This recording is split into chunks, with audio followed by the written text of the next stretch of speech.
The Sound of Birds, Part 3.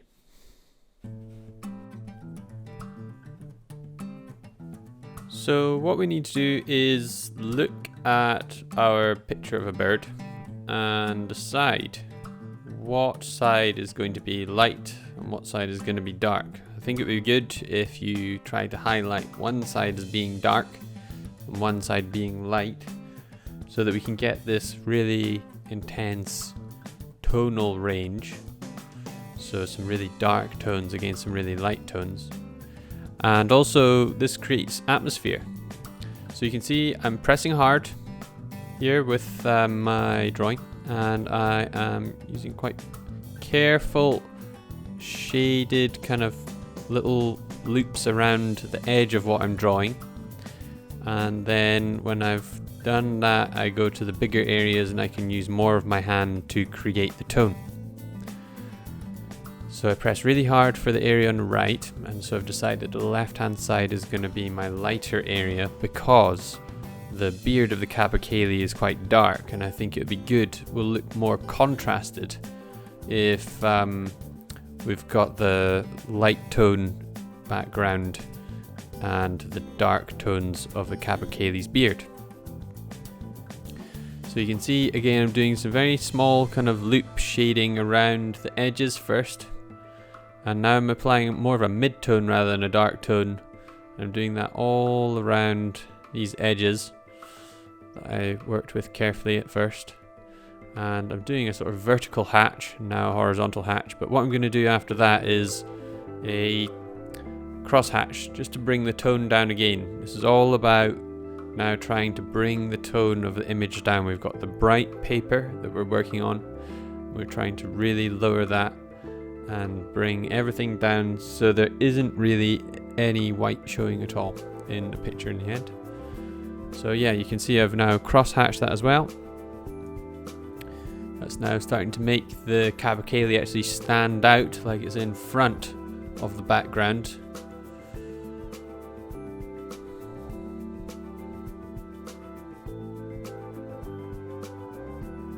And the next thing to do is to go over all of the areas that I haven't yet worked on. So the beak and the hands I'm now going to use. Now I can't really do a very controlled faint line using this digital drawing method, but what will be good for you with your pencil is if you just lightly press onto the paper, and you can then create something that doesn't have very clear lines in your shading. Whereas when I'm using this computer tablet, I always end up with quite a crisp line. So you can see I've now dropped the tone of the beak and the hands, so they are no longer sticking out. So now I'm trying to look at tonal balance from the source picture and also my picture, and thinking about Dan Beudean's artwork and how dark and atmospheric they are. So now I'm working on the hands, trying to make them look 3D.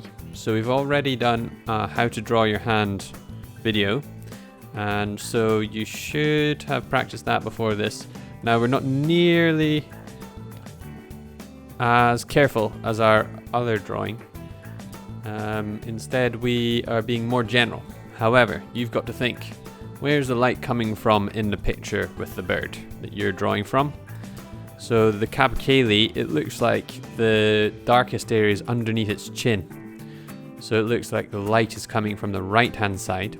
So I am now drawing my hands and fingers and the cylindrical nature of all of those things as if there is a very simple light source coming from the right hand side, creating shadows on the left hand side of my fingers.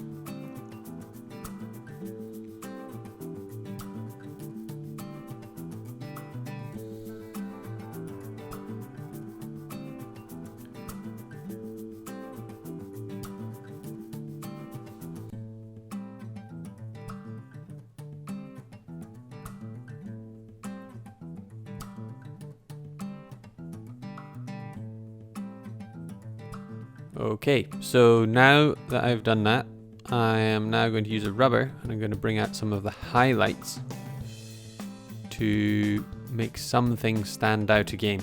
So I'm also going to use the rubber to create this sort of distorted atmospheric tonal background that we see in Dan Beudean's work. Now he'll be using graphite powder probably to make this really intense atmospheric kind of environment for his pictures, but we can do something similar just by pressing hard with our pencil and then creating some tone and then using a rubber to lift off the areas of graphite in an irregular way. So the final thing I thought I needed to address with this was the capercailzie's eye when looking at it from a distance just wasn't standing out. And in Dan Beudean's pictures, most of his birds have got very dark eyes. So what I've decided to do just at the end is to make sure that's a very dark tone. So we're blacking out the eye, and that's going to make it stand out at a distance. So with that, that's us finished this series of lessons. Hope you've enjoyed it, and see you soon.